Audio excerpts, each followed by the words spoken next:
Baranovski, deixa eu começar aí contigo. O ministro Alexandre de Moraes risca o chão e define limites, né? Muito rígidos. Daqui não passa, daqui para lá é crime. É importante que ele haja dessa forma, definir os limites para a atuação de alguns sites, de alguns políticos também. Só nesse caso, em outros casos também seria importante a gente ver uma definição clara das regras assim, hein? Precisa desligar. Perfeito, Stephanie. De início, até saúdo novamente o nosso mestre Boris. Desejava férias aqui para o mestre Molica, né? São dois insignes professores da qual eu tenho a honra aqui de ladear. Fica aqui meu conterrâneo confrade por ascendência.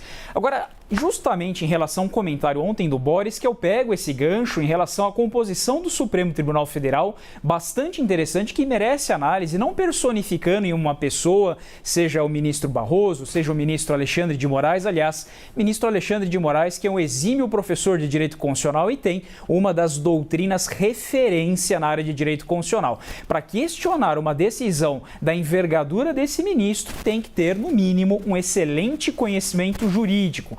Mas eu faço uma análise de uma situação um pouquinho mais abrangente. O caso não é episódico deste ou tantos outros que nós abordaremos. Estes ministros que aqui compõem a corte, eles sofrem uma influência de uma doutrina alemã chamada neoconstitucionalismo. A nossa Suprema Corte, ela é totalmente influenciada por este movimento jurídico chamado neoconstitucionalismo. Dentre os traços, Colombo e Stephanie, que eu posso trazer, acho que ajuda a explicar bem essa situação. O primeiro deles é o fortalecimento do poder judiciário, o aumento do ativismo judicial, e isso gera como consequência o aumento também da insegurança jurídica. Hoje, a nossa Suprema Corte, ela julga centenas, se não milhares de casos por ano, muito diferente de outros tribunais de Suprema Corte, que se envolvem em uma meia dúzia ou uma dúzia de casos, aqueles que mais têm repercussão para o país. A nossa Suprema Corte hoje decide sobre tudo, se vai ter vacinação obrigatória ou não, se vai ter concurso ou não, qual é o ICMS. Veja, ela desborda muitas vezes de temas constitucionais, porque essa é a influência doutrinária desses ministros.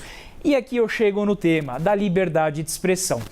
Até as eleições, várias vezes esse tema vai ser suscitado e vai ser levado à Suprema Corte. Bom, uma jurisprudência mais antiga do Supremo Tribunal Federal, já analisando, ela dá muita preferência à liberdade de expressão.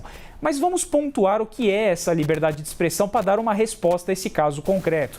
A liberdade de expressão, ela tem limites objetivos, ela não é um direito absoluto. Colombo, Stephanie, ninguém tem direito de ser racista, homofóbico, preconceituoso, pedir um golpe de Estado, ninguém tem esse direito. Liberdade com responsabilidade. Até uma frase bastante interessante do ministro Alexandre de Moraes, é que liberdade não se confunde com liberdade para ofender. Bom, estou de acordo com essa premissa. Mas quais são os meios de correção para isso? Se porventura alguém na liberdade de expressão se excede e vai além do que o texto constitucional permite, será que temos meios para corrigir isso? E aqui, como constitucionalista, eu vejo na Lei 13.188 a resposta desse caso. É a lei do direito de resposta e a retratação. Em vez da censura, quando se fala de desinformação, nós combatemos a desinformação com informação. Se você me traz um argumento que é falacioso, eu te trago um argumento correto. E por meio da mídia colaborativa, ou seja, do contraditório, aquele que recebe a informação forma o seu convencimento. Parece-me que a jurisprudência mais antiga do STF e o pensamento do constituinte originário, que quem fez a nossa Constituição, desejava vedar a censura a toda prova. A censura só deve se ater a casos excepcionalíssimos. Quando eu tenho fake news, nós precisamos distinguir, e aqui eu encerro, do que é a vontade de mentir, do que é essa vontade livre e deliberada de desinformar. Isto é uma opinião ou isto é uma manifestação deliberada, consciente, dolosa de enganar a população e influenciar no pleito eleitoral? Veja como a situação é difícil. Não cabe aqui fazer discurso raso. Ah, mas porque o ministro, porque o presidente? É uma discussão que tem entendimento para os dois lados. A minha posição é, em vez da censura, melhor seria o direito de resposta pelos ofendidos. Bom, é uma informação mentirosa? Então eu garanto um direito de resposta nas redes sociais deles. Eles são obrigados a oferecer um direito de resposta,